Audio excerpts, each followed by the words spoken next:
I am Nathi Ndlovu, and this is the TechCentral Show. TCS is brought to you today by MTN Business. Visit www.mtnbusiness.co.za to learn more about their products and solutions. And we thank them for partnering with the show to bring you these great interviews.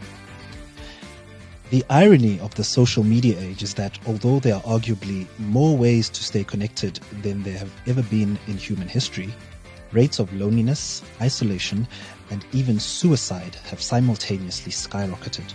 So, even though social media has aided in connecting people, it has also contributed to depersonalization and disconnection.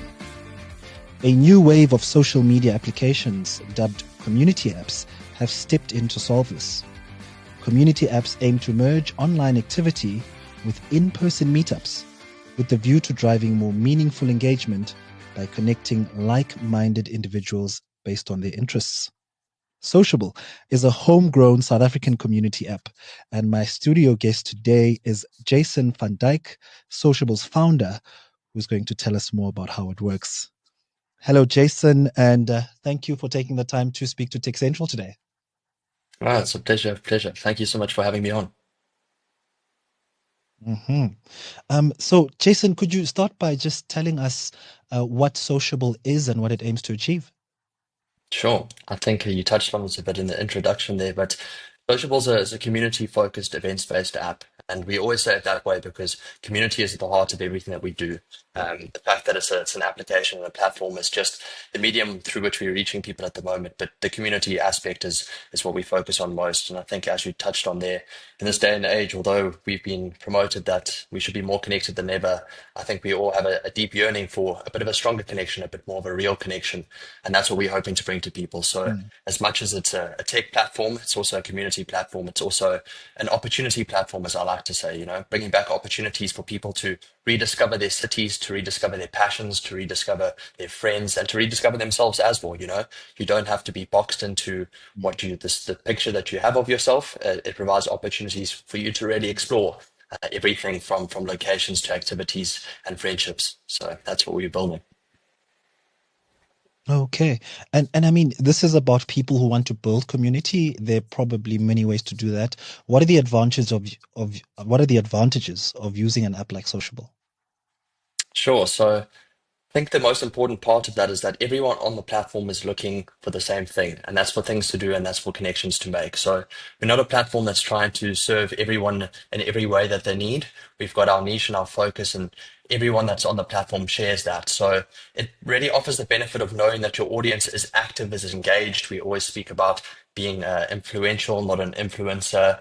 And that's being active in your community and actually offering back to people and not just being, we're trying to shift more from an attention economy to an intention economy, essentially, is the words that we like to use, is to bring people on the platform that have an intent to do something and that they're not just there to consume and to get stuck in it, but to actually be, activating in terms of what they're doing, to go meet up with one another, to go try new things, to get off the platforms essentially at moments, and to reconnect with themselves. So that's what kind of makes us different and what provides the community builders that opportunity is to know that every time that they're posting something, every hour that's on it is there for the same reason. That's to explore. But I mean, you're surely competing in a space where there are social media giants like Facebook. How do you compete against those guys? Sure. So we always get asked the same question. There's Facebook, there's WhatsApp, and all these platforms Yes. serve their purpose. Facebook might be a bit different because Facebook tries to serve every purpose, which I think in the early days was its greatest benefit. And I think now in the latter days might be its downfall. If we look at the usership trends, Facebook is Mm, actually dwindling compared to the other platforms. And I think the reason for that is just they've reached a bit too wide. Not that it's not an amazing platform and it's not doing amazing things. But when you try and serve everyone in a different way, no one really understands what it's for. And the place that you're going to see birthdays and consume political content is not necessarily the same place that you're going to, meet up with your friends. And I think that's where Facebook has its use cases, but where we step in and shine is that we focus down on serving those markets where they need to be met. And that is in the bringing people together, that is in the event space and in the community space. And every platform, as I say, has its use cases. WhatsApp's a really amazing place to keep up with people in a conversational basis, but it can be incredibly difficult sometimes to make plans. I'm sure you've been added to WhatsApp groups that nothing ever really finalizes or comes to Never fruition, but there's a lot of materialized. talking in between. Exactly that. So yeah, again, Mm, mm, there's lots of mm. platforms, and I always sing their praises. Everything's got its use case, and it's amazing. And I think what we're trying to do is just offer an alternative for the specific use case for people, and that's the community aspect. We're not trying to be everything at once. We're not trying to compete with Facebook and what they're doing. We've got our focus, and we just sticking to that. Oh, okay. So could you tell us more about the functionality you offer then that helps facilitate this community building? Sure. So I think from the get-go, I mean, tech functionality aside, I think the way we've managed to do that is making sure, as I said, it's an intentional based platform. We are an application which some people have their trepidations in downloading an app because it's an extra step. Sometimes they just want a website. But we've been very meaningful in following that, because what it means is that the people that have chosen to create their accounts and to load up the app are there with the right intention. So it means that just from the culture that we're building around the platform, people are all there in the right way. So that's from the human, what would you call it, the human aspect. From the technical aspect, we've made it in such a way that it's not just a platform that you will go off for a once-off purchase. When you're buying a ticket for a rugby game, it's a once-off purchase. You're on there to get your ticket to go to the sporting event, and then you pop off because that was just the transaction that you needed to facilitate. But for us, it's more of an ecosystem approach. It's more an iterative thing. You're following someone on the platform, so when you create an account, you are a host as much as you are an attendee. We don't even like using the words because on the platform, it's just as easy to create and host as it is to attend. It's no separate profiles. It's your face, it's your name behind it all. So you get to follow people, and every time they host an event, you'll get a push notification. So you keep up with their communities. It's not just an event, it's this community is hosting an event. So the community is always at the heart of what we do. And Mm, all mm, of our features try and integrate directly with that, from the following people to allowing FAQs to be natively built in to make door management easier. So we've tried to take all the barriers away from what people find in terms of building their communities, and then over and above that, then we expand on how we keep those mm, communities together and rolling on. So it's really an amazing experience, because what ends up happening is that, let's say, for example, I'm into paddle, which I think half the world is at the moment, or at least in the southern hemisphere. I think the yes. the, the Americans are into their pickleball, but let's say I'm into paddle and I've really enjoyed it. Mm, But um, I'm on the app to find a new paddle game, and then I just happen to come across someone that happens to be doing yoga, and I see that, and I think I've never had the opportunity. I don't really know people that do it, but here's a community that's doing it. Maybe I get out of my comfort zone slightly and go and try that. So what really also keeps them engaged in the community aspect is that everyone is on the same platform, all amongst each other. It's not just that you're locked in and going to one link or URL and then going off. It's that you're scrolling the feed and you're seeing what else is out there. You're seeing what mhm, new communities that you haven't engaged with, and bringing them all together in that way. So when I mm, say, we're trying to provide opportunity, that's one of the aspects, to make sure that you can mm. see something and be inspired and go try something new or step out of your comfort zone. Yes. Spreading horizons, spreading horizons. Yeah. So, but other than the people themselves and the communities that you build, the actual meeting spaces that these people meet in are also a beneficiary of your app. How Mm. can they maximize their engagement within the application? Yeah, amazing. I think what you've touched on there is also what brands can do, because I'm sure you've heard it recently. The buzzword is community, and we always say we might be the proponents Mm, of it, but we have to be cognizant of the fact that it has become a buzzword, and sometimes it becomes almost superfluous. They say community, but it doesn't really mean that. And so, for these locations and venues and brands as a whole, what I would say is that community is not just people that purchase your product or frequent your venue.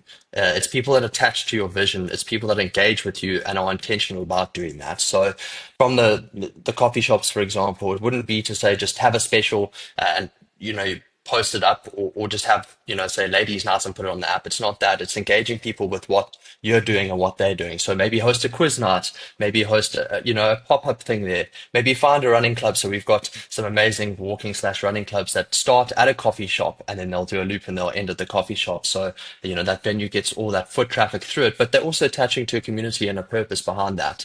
So that's one way that I think is most important for people to focus on. It's not saying how do we push ourselves onto them. It's to say how do we meet them with what they're interested in, what they're doing, and integrate into their communities.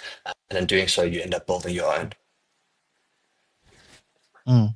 Um, Jason, one topic that's becoming increasingly, I'd say, important in the public sphere is online safety. Could you Mm. tell us how Sociable approaches online safety and how you advise your users to approach it as well? Sure. So it's massively important just from the developer side of things. If you look at Apple and Google, they're also quite heavily pressed in terms of the online safety. There's a lot of agreements that you have to have by law required into your platforms and apps. So just behind the curtain scene for people that maybe aren't in the development space, they are quite active and stringent in looking at that. So, just from the top down, it's always been quite an important aspect. For ourselves, the aspect comes, the safety comes again from the realism, from the fact that it's a face and a name behind it. It's not just an arbitrary user that's using the platform. We also do have age restrictions. You have to be over 18 to use the platform, purely again from a safety aspect to make sure that our communities are, interacting in the way that they should be. And we also, we review our platform consistently. We're always checking for events, making sure that the hosts are checked in on, making sure that attendees are enjoying it. And then post event as well, you can review your host, so you can give feedback to other users. You give them a rating, so you can see if someone's maybe not delivering on their promises, and to make sure to avoid them. And the hosts that are active and are trusted, we also have a verification system built into the platform, so you'll be able to see who's verified, and they'll be trusted hosts. So you can have the trust that way. And looking ahead, we've got some few more exciting features to roll out that we'll introduce to the market Hmm. when it's good and ready. But that will also build more of a trust factor and just a more insight onto who your host is and what you're doing. But yeah, we always try to receive a lot of feedback. There's abilities to report your events and your hosts if there is safety concerns, and our team is very, very active in going through those. Okay, cool. So, you mentioned running clubs already, but could you tell us about some of the other popular communities on your platform? Yeah, I would love to. I hope I don't miss anyone out, and then I'll get messages after this, and say, where was our name? But I think, it would Yes. always be remiss of me to never bring up our key host or our day one key host, which has been Sarah from Socially Gathering. She is a community, I mean, a women's only community, which is amazing and so well needed. She Hmm. started shortly after we launched. She started building a community and has grown to, I think she's got 30,000 plus women in her community now across the channels. She has been, our most explosive host on the platform. So she just gives women a safe space to basically get together in different ways. Dinner clubs, she has walking clubs, she has book clubs. And then we've got a host of other amazing hosts on the platform.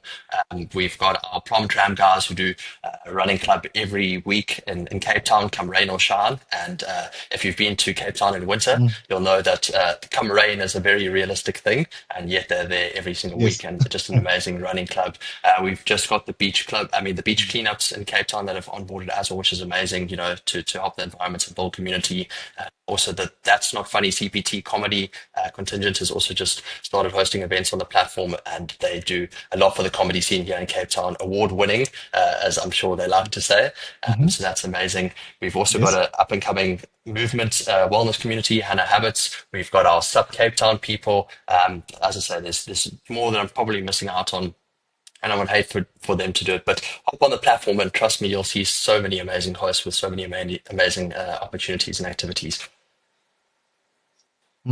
Sounds exciting. Sounds exciting to move away from that now and more towards the legal regulatory side. How do you approach data privacy and data security?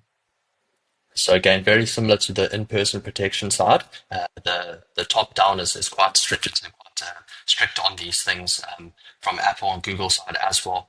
From ourselves, we are very compliant in terms of keeping all private data and our encryptions into our databases.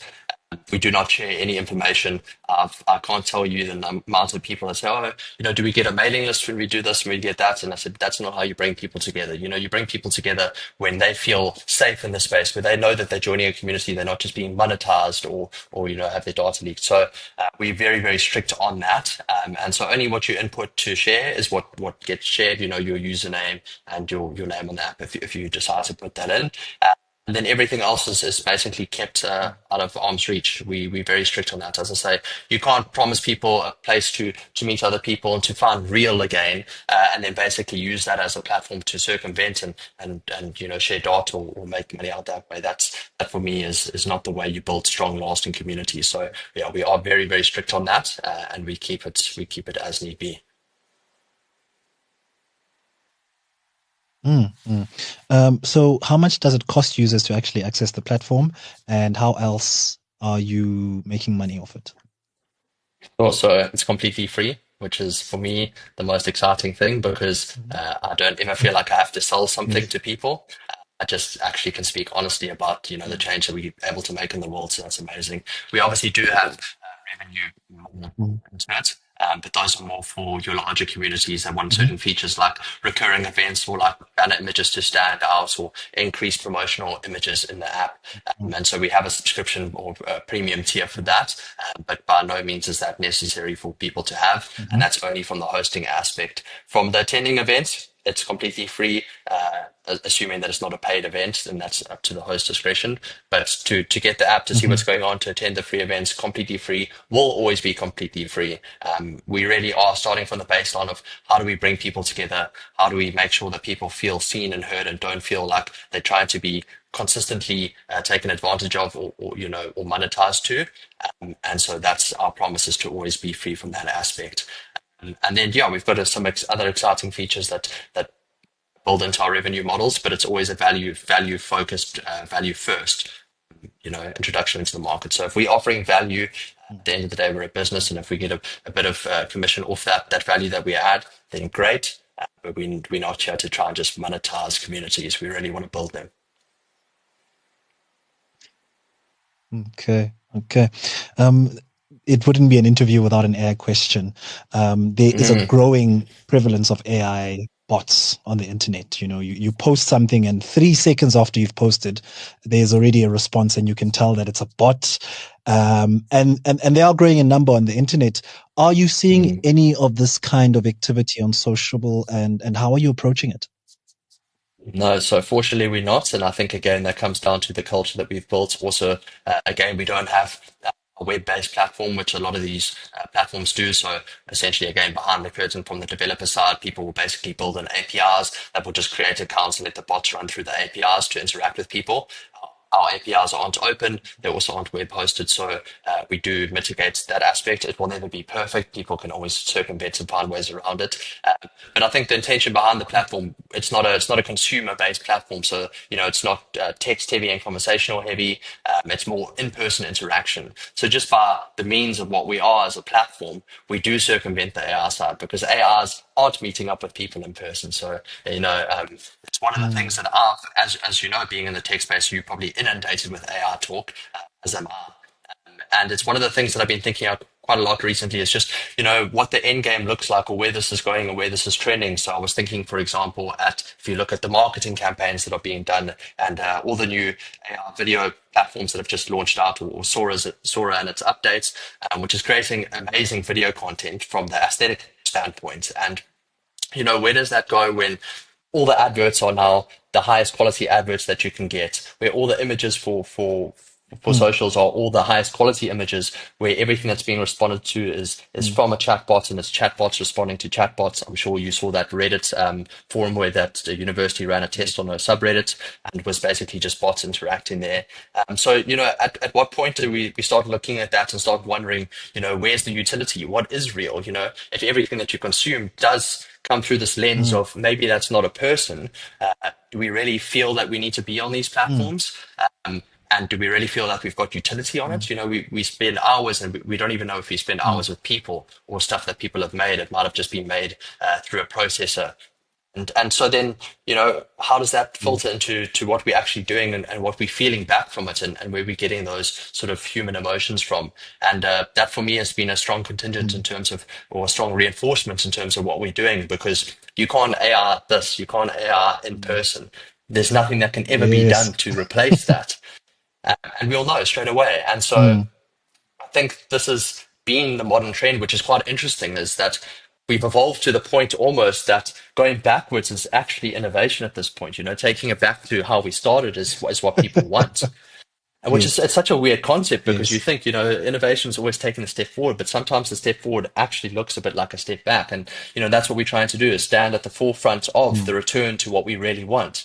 We focused for so long on building something to make our lives easier and to save us time, but no one's stepped in and said, okay, well, what are we doing with Mhm. all this time that we saved? Okay, we're not writing these boring emails to people or Mm. sitting in the call centers. Okay, so what are we doing with all this time that we saved? Mm. What are we giving back to people? Because we've made all these promises that life will look different and it will look better. But we haven't made any promises as to Mm. how we're going to make it better. Sure, we'll make it easier, or we'll make it more simple, or more efficient. But how are we making it more meaningful? And that's what we're trying to do from Mm. from our aspect. And that's how we put that barrier into the AR. It's the in person. It's just the nature of our platform has that Yes. built in. Off the back of that, then, do you think that there's more room for other social or community apps in South Africa, and how do you see the space kind of growing in the next, say, 5 years? Sure, I would like to say no to build a moat. I would like to say we would be the only one, but I'd, I I know would, why. I would, yeah, I would be remiss in saying that. I think there's always an opportunity, but I think it's again, it has to be done with the right intentions, and I think that's where a lot of people have missed out on, because it's not always as easy to do it with the right intentions. There's always quicker ways to grow businesses if you want to cut corners, if you want to, scale up really fast. I mean, just from the investor standpoint, or from the market interest standpoint, you're throwing around words like AI, or blockchain, or these types of technologies, which is amazing to get that Mhm. awareness and interest. But again, it takes away from the community aspect. So I think that's that balancing act. So there will always be space for it, and I think there is always space for it in unique ways. I just think for people, it's important to, not even from the community aspect, is to let the people innovate in the AI and the blockchain sectors, and that is great innovation. I'm never here to talk down on it. I saw you wrote an article about people that were using AI to scan for cancer and through X-rays. Amazing, Mm. amazing technology that's saving lives. So it would be absolutely, ignorant of me to sit here and say AI is bad. It's not. But at the same time, if you do have an interest Mm. for the other aspect, there is still a human side of things that we can focus on, and start looking at what we're missing out on with that. You don't always have to chase trends and chase the next big thing, because sometimes the next big thing comes from branching off and looking in a different direction. And as I've always said to people, Mm. my whole hope with this business is that everyone is building in the space here. I call it space A. And I want to try and build something here in space B. And if at the very least, I just get people to turn their heads to see that there's another opportunity and another market to grow, and they see that all that space that exists in between, Mhm. and builds into that, then my job is done. That's really what we want to do, is build a world that's Mm. actually good and meaningful, not just efficient. Mhm. Mhm. Jason, thank you for putting the personal touch back in connectivity. Thank you very much for speaking to us today. No, it's a pleasure. Thanks so much for your time. I really do appreciate it. That is Jason van Dyk, and he is the founder and CEO of Sociable.